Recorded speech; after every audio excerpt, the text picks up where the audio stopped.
Gitar no, reciclar sí. El fenomen de les recicleries s'eixampla a Catalunya Nord. Des de 2015 al polígon nord de Perpinyà, des de 2014 a Ceret i 2016 a Elna. Aquests espais ofereixen una segona vida als objectes de casa. Mobles, electrodomèstics i elements de decoració són restaurats, si cal, per evitar d'anar a la brossa. Així, se'ls revalora i se'ls proposa als clients a preu accessible. Les recicleries obeeixen a 3 missions diferents. Una primera és l'aspecte, diguem-ne, ecològic de recuperació de coses que ja no tenen un cert servei a casa de cadascú.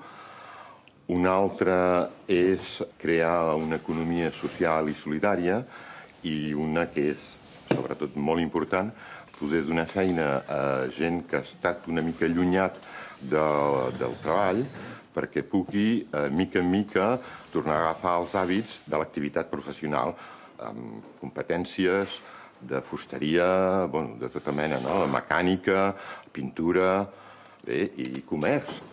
C'est 20 centimes l'unité dehors, donc ça va faire 40 centimes. La gent que ven aquí són gent aturat, a vegades ferits de la vida, i quan entren aquí, a poc se posen millor, cada mes, diria, i tant que alguns d'ells poden trapar treball i se posar dins la feina al final del temps que han passat aquí. Les recicleries són gestionades per associacions d'inserció que fan treballar 18 persones a Ceret i 16 a Elna. Arriben a reinserir 50% dels empleats dins del món del treball habitual. Aquests treballadors tenen menester de 9 mesos de mitjana per retrobar la confiança i cercar una feina convencional. Fa almenys 9 mesos de funcionament i tenim un xifre d'affaires a la botiga de 55.000 euros. Hem col·lectat 300 tones d'objectes i hem pogut valoritzar almenys 70% d'aquests objectes. L'any passat, la recicleria de Ceret va facturar 60.000 euros, tot venent 37 tones d'objectes i acollint 5.800 clients. Però no és pas un negoci.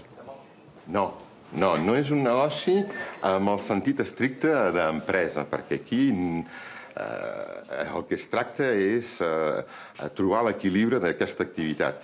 Aquesta activitat funciona amb subvencions i amb aports importants del Consell Departamental, del CIDETOM, de l'Estat, de la Comunitat de Comunes, o sigui, de Ceret, però no es tracta de fer negoci, es tracta de tenir una activitat solidària i està emmarcat dins de l'activitat de l'economia social i solidària, que és molt important.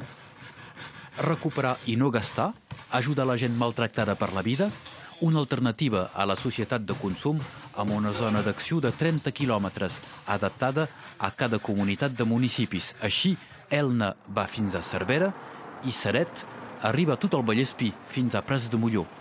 Enguany podria obrir una nova recicleria a Prada per cobrir millor el departament i continuar a transformar els mobles en objectes de solidaritat.